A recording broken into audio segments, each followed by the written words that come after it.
சொருவது கண்ணே. நமஸ்காரம் நண்பர்களே. ஒரு 3 நாள் போராட்டத்தில் நம்மளோட அகலாவாலா வீடியோ வந்து அப்லோட் பண்ணிட்டேன். கொஞ்சம் அதை போய் பாருங்கள். ஏதாவது கருத்து இருந்துச்சுன்னா கமெண்ட் பாக்ஸில் கக்கிட்டு போங்க.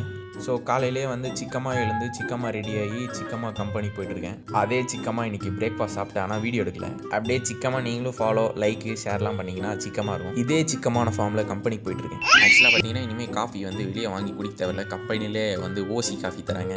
வெளியே வாங்கி குடிக்கிறதோட உள்ளே வந்து சிக்கமாக இருக்குது காஃபிலாம். அண்ட் இங்கே பார்த்தீங்கன்னா பெங்களூரில் சுற்றி பார்க்க நிறைய இடம் இருக்குது. ஆனால் எல்லாமே வந்து பார்த்தீங்கன்னா சிக்கமாகவும் இருக்குது ஏரியாவும். இதுதான் ஓசி காஃபி நம்பர் 1. அப்படியே டிசைன் போட்டுக்கிட்டு காஃபி வேறு மஜாவாக இருந்தது. அப்படியே ஒர்க் முடிஞ்சவொடனே லஞ்ச் சாப்பிட்றதுக்கு கிளம்பிட்டேன்.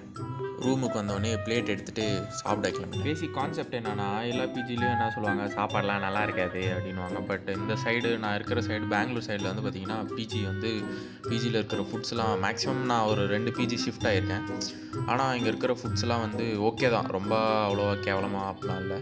பட் டீசெண்டாக இருக்குது ஃபுட்டு. சாப்பிட்டு முடிச்சோடனே உடனே ஜூட் விட்டேன் கம்பெனிக்கு. நான் சொன்னல இது 2வது காஃபி. அப்புறம் ஒரு சாயந்தரம் 5 மணி பக்கமாக டிசைன் கிளாஸ் கிளம்பணும், அதனால் ரெடி ஆகிட்டு கிளம்பிட்டேன். டிசைன் கிளாஸ் போனோடனே மேம் கிட்டே இருக்கிற கேள்வியெலாம் கேட்டு டவுட்ஸ் எல்லாம் கிளியர் பண்ணிட்டு அப்புறம் ஸ்ட்ரைட்டாக நைட்டு டின்னருக்கு வந்துட்டேன். சப்பாத்தியும் சன்னா கிரேவியும் நைட்டு டின்னர் மஜாவாக இருந்தது. அதையும் சாப்பிட்டு முடிச்சுட்டு மஜாவாக ஒரு ஒர்க்கத்தை போகணும். அப்புறம் என்ன, அடுத்த வீடியோவில் சந்திக்கலாம்.